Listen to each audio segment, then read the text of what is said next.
আসসালামু আলাইকুম রহমতুল্লাহ। আমাদের আরও একটি প্রিয় মুখ আরবি প্রভাষকের ভাইবা দিয়ে এসেছেন। কয় নং বোর্ড? 4 নং বোর্ডে। আমরা ভাইয়ের অভিজ্ঞতা শুনবো ইনশাআল্লাহ। আসসালামু আলাইকুম রহমতুল্লাহ। সম্মানিত দর্শক মণ্ডলী, আমি প্রথমে ধন্যবাদ জানাবো শাহজালাল ভাইকে। আমি মূলত তার এই রিভিউগুলো দেখে অনুপ্রাণিত হয়েছি এবং অনেক কিছু শিখতে পেরেছি। তো আমি আমার ভাইবা বিষয়ে বলবো যে আমাকে তেমন কোনো কিছু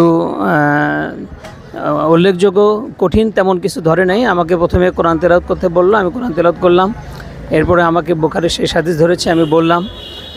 কিছু প্রসিদ্ধ তাফসিরের কথা বলা হয়েছে, সেগুলো আমি বললাম। আমাকে একটা গ্রামারের বিষয়ে প্রশ্ন করা হয়েছিল, সেগুলো বললাম। মোটামুটি 3-4টা প্রশ্ন যা করেছে আমি সবগুলো পেরেছি। তো ভাইবা নিয়ে ভয়ের কিছু নেই, আলহামদুলিল্লাহ। ভাইবা নিয়ে হতাশার কিছু নেই। আপনারা সকলেই স্বতঃস্ফূর্তভাবে ভাইবা দিবেন, আসবেন। আশা করি সকলের ভাইবা খুব ভালো হবে। এবং বিশেষ করে যে জিনিসটা লক্ষ্য করলাম যে সাবজেক্ট ওয়াইজ যে সাবজেক্টে কামেল করেছেন, যার যে বিষয় সেই বিষয়ে ধরা হয়। যারা ইসলামিক স্টাডিজে তাদেরকে ইসলামিক স্টাডিজে প্রশ্ন করা হয়। বিশেষ করে আমি ইসলামী বিশ্ববিদ্যালয়ের ছাত্র, তো আমি আল কোরআনে অনার্স মাস্টার্স করেছি। আমাকে কোরআন বিষয়ে বেশি প্রশ্ন করা হয়েছে।